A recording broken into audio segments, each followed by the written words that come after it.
Bom, a gente viu até aqui então que as camadas física e enlace de dados, elas organizam para a gente um fluxo de bits, zeros e uns, que são a comunicação que a gente vai ter entre duas máquinas diferentes, né?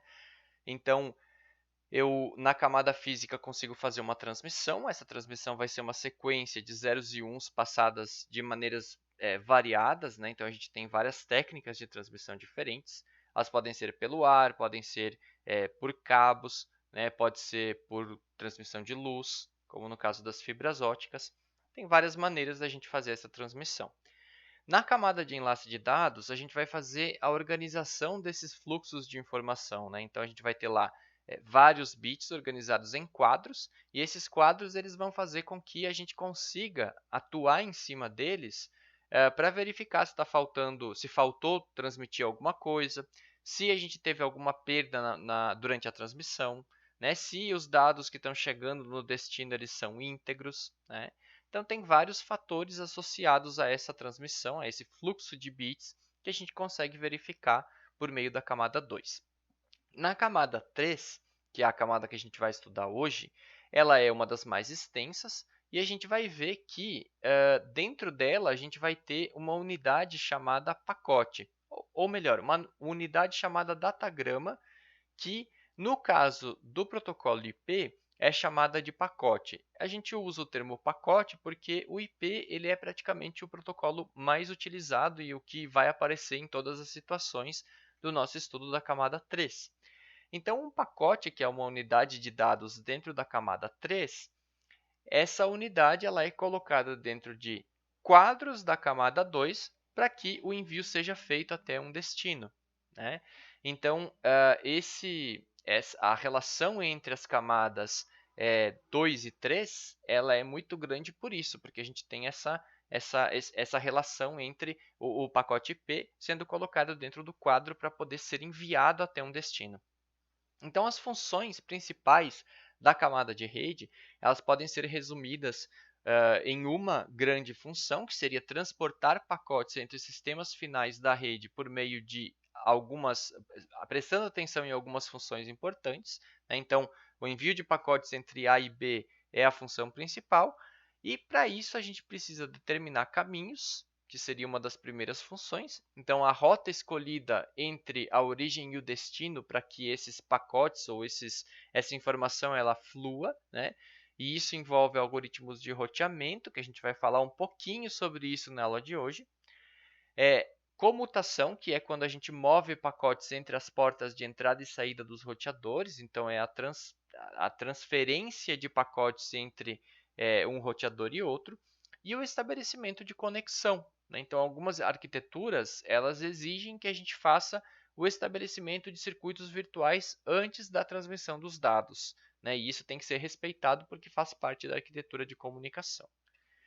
Então, os dois serviços principais que a gente observa para a entrega de pacotes são as redes de circuitos virtuais e as redes de datagramas.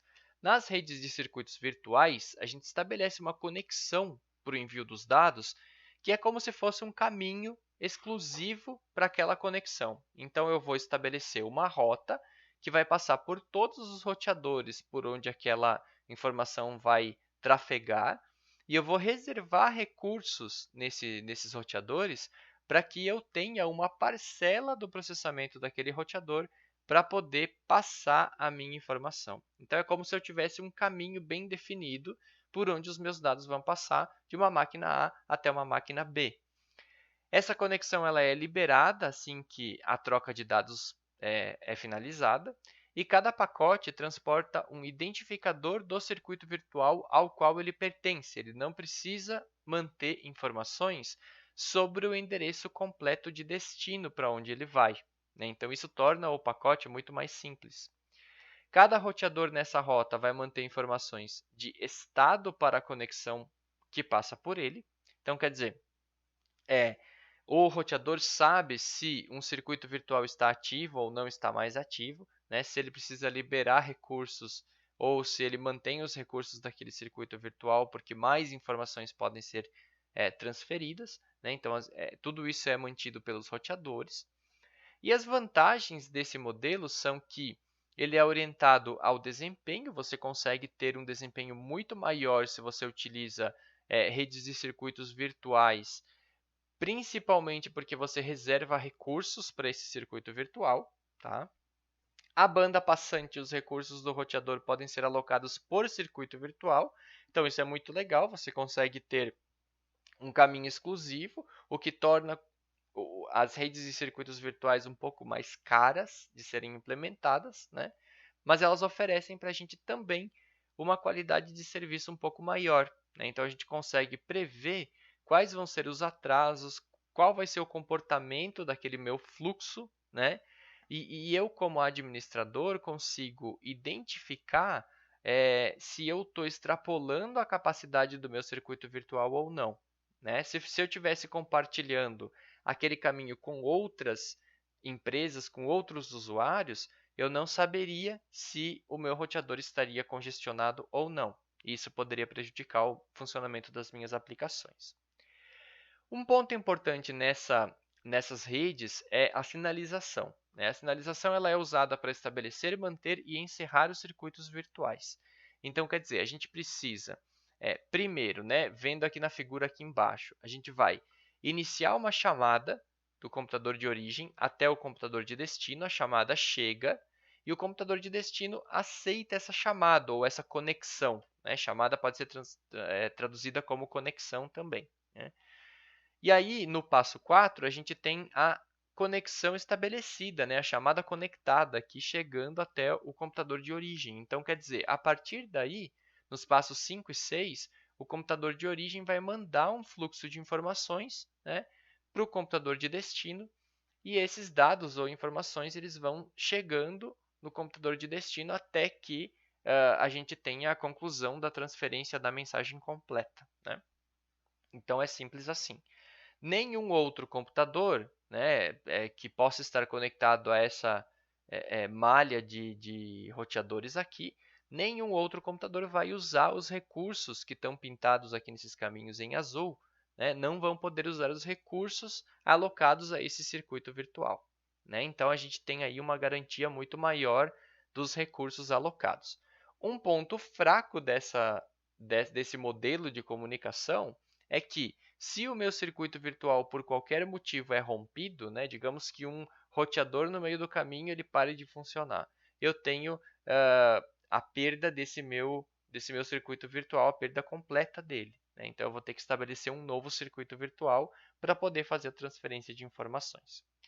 Já nas redes de datagramas, a gente não estabelece conexões. Então, quer dizer, olhando direto para a figura que está ali embaixo, né, a gente vai ter as informações quebradas em pequenos pedaços que a gente chama de pacotes, e são esses nossos quadradinhos aqui, né, ou retângulos, e eles vão sendo enviados para a rede e eles podem seguir caminhos completamente diferentes, passando por roteadores diferentes, mas chegando sempre ao mesmo destino.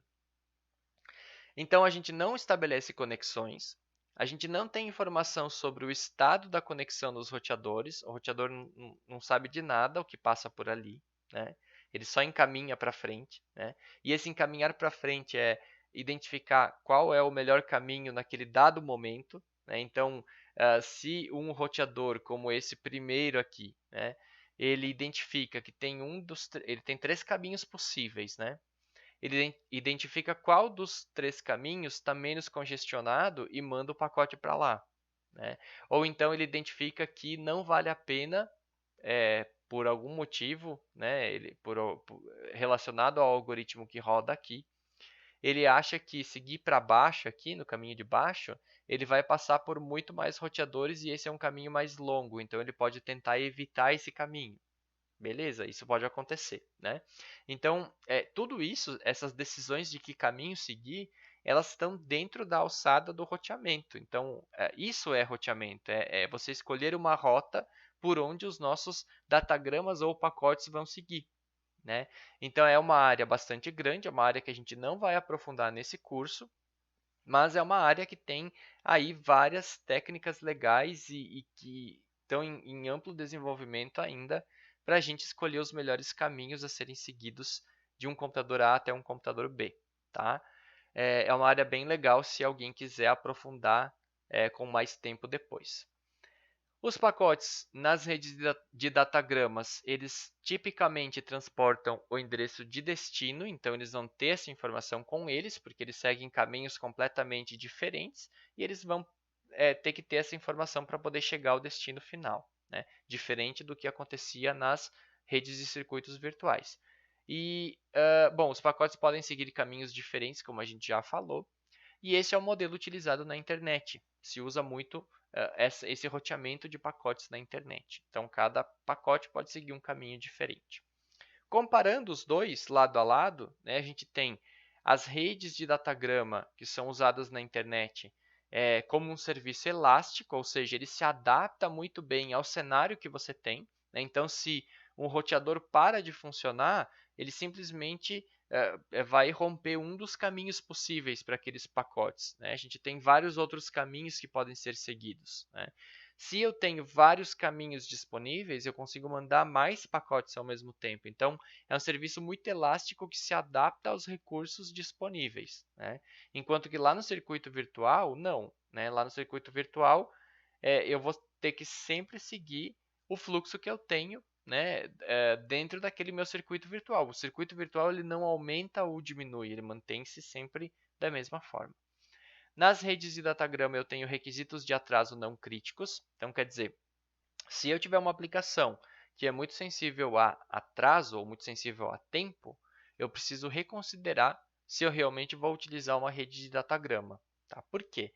Porque como os pacotes podem seguir caminhos diferentes, eu posso ter atrasos, né, devido a essa característica. Eu posso ter, inclusive, pacotes chegando em momentos diferentes ao destino. Então, por exemplo, um pacote que foi enviado depois, chegando antes ao destino. Né? Então, esses atrasos eles podem ocorrer e isso pode inviabilizar aplicações orientadas a tempo.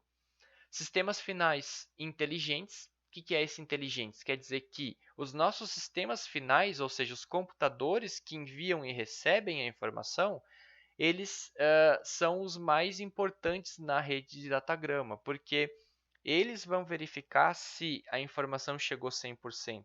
Né? Eles que vão conseguir identificar se os pacotes estão chegando no destino correto. Porque no meio do caminho, ninguém faz essa verificação. Cada pacote segue um caminho diferente. Né? Então, esses sistemas